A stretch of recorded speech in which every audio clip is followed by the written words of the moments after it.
I would like to ask the panelists to step a little bit back from your day-to-day businesses, from security, from disasters and so on, but really look at a startup, an O2O startup. They're essentially competing with the eBays, with the Alibabas. Like, what are the real challenges aside from the unforeseen challenges, like a natural disaster? Like, if I have an O2O startup, what am I facing in terms of shipments, logistics, taxes, freight forwarding? Can you speak a little bit to those challenges? I know it's not your core day-to-day job, but what is your advice for startups in O2O that are entering a global stage with very limited resources? So just trying to ask you guys to step away from your companies and think more from a top-level perspective. Like, think you're a little startup, right? And you want to say, I want to disrupt Amazon or Trend Micro. What am I doing? Well, actually, what am I up against?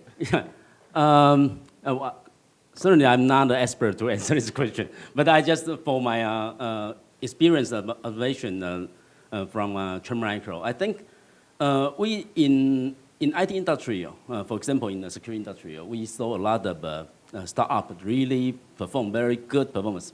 Because, for example, this kind of the story I've just mentioned actually is totally different from past. So the large company may not be able to respond for this kind of a new threat because the technology evolving. So if you can really focus on a new threat and provide very useful solutions, then you definitely can beat the big company.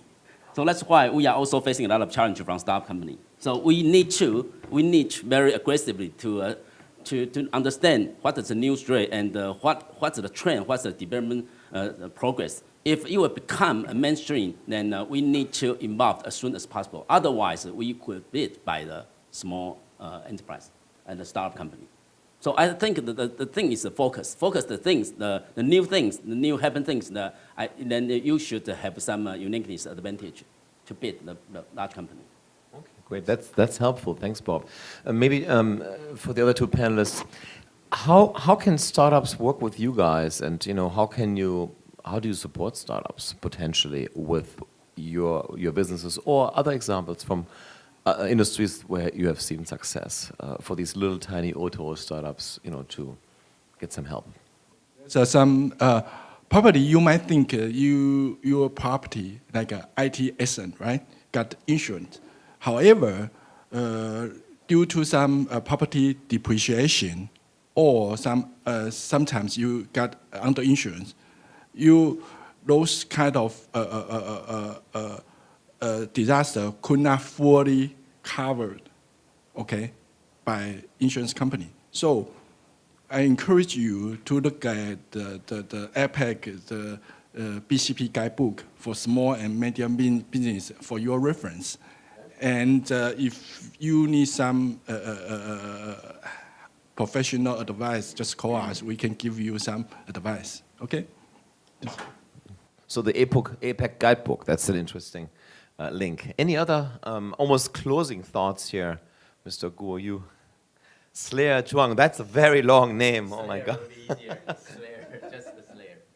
Yes. So yes, I think as like a small company, we are like a micro-sized company here. We're thinking about to have a joint force with other partner would be the best strategy for us. Because for a startup team or startup company, I think there's not much time to think about really the infrastructure or the disaster response and that kinds of stuff. So the best strategy for us would be to team up with the expertise or the professional teams, and then we can face that kinds of a potential problem. Yes, that's our strategy. Where do you see most opportunities for O2O startups? If you were to start one today, where would that be? In which type of O2O business? Any ideas there? And I'm opening this up to everyone. So let's just move the last 3 minutes we have to questions from the audience, or maybe somebody in the audience wants to share where you see the new opportunities for O2O startups as we're moving forward. What is the general, especially here in Taiwan, what's the general environment for the SMEs and their viewpoint on going online. Because like back in the Philippines, the majority of these smaller companies look at being online as just having a website, maybe having a Facebook page, yes, pinning on Google Maps or something, and that's just about it.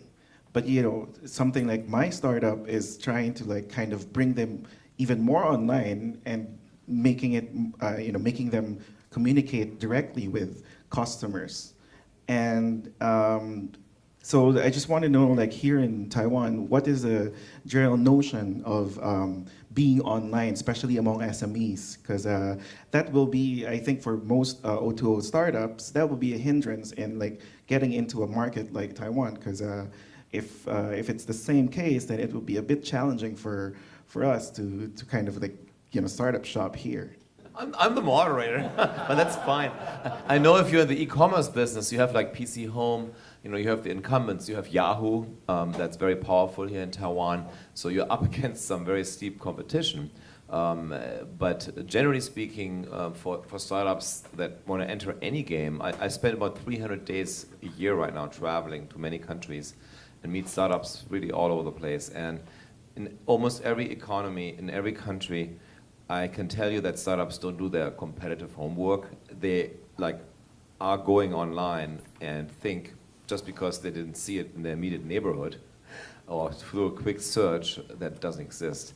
They just don't do the competitive research. And that is really across the board. I don't understand why so many startups launch and they just don't seem to care on spending a day and researching what's out there and learning from it. And there's nothing wrong with doing something that's already out there if you do it better or in a different place. But a lot of startups just don't even bother looking, and they just do something because they have nothing to lose. So bring things back a little bit to the security in that area. So can one really be secure? I mean, we hear about Pentagon and so on being hacked and airplanes crashing and whatnot. Can we really be secure? So I think a lot of startups feel like, well, you can't really be secure, so screw it. And then the other one is, I think most of us feel, let's say, safe. We upload things to a cloud drive, and then we feel our data is out there somewhere, and we feel like, okay, now we're done. That's about as much as we can do. So can we be safe, and are we safe enough if we are uploading our data? Thank you. We are not safe enough. And no one can guarantee you can 100% secure. Even you already implement worldwide or famous security products, then it's still not guarantee you can be safe. So I should say the technology can help you only maybe less than 30%. But the security actually is a governance issue, which means you need to have a good policy, you need to have a good process, you need to have a good people educations. Otherwise, no one can be safe. And I want to mention one thing, especially for the startup, for SME business, who really heavily leverage IT technologies. You must be aware one thing is currently we're just talking about how to fast grow our business, how to fast deliver our services. But the one thing you need to be aware, one day if your company become bigger and bigger, become famous, then where your application, where your integration with the large company, your service will become a channel, the hacker will be attacked.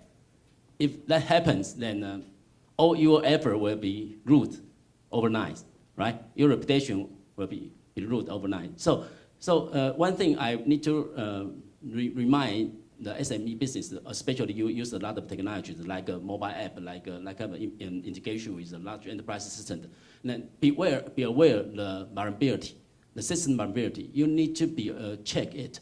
But I know there's no 100% safe solutions. But you need to have some mechanism to patch your solutions. It means once hacker discovers some weakness from your system, then you have to respond. Then you need to have some mechanism to patch to recover this kind of weakness, to fix the weakness. Currently, 50% of IoT devices, they don't have that kind of a remote fix remote patient mechanism. That was very dangerous. That was very dangerous. So once the hacker discovered the weakness, attacked you, then you have nothing to do because you cannot remote do it. If you call back your human answer to do it, that's not possible. You cost a lot of fortune, so it's not possible. So remember one thing, maybe you cannot 100% secure your product is secure. Your product will not leveraged by hacker, but you must have some mechanism to fix it remotely. Okay. We have some pitching. We have some startups that will share their latest and greatest ideas and accomplishments. So I look forward to that. And if you are investors, you should definitely come back with your checkbook. Thank you very much.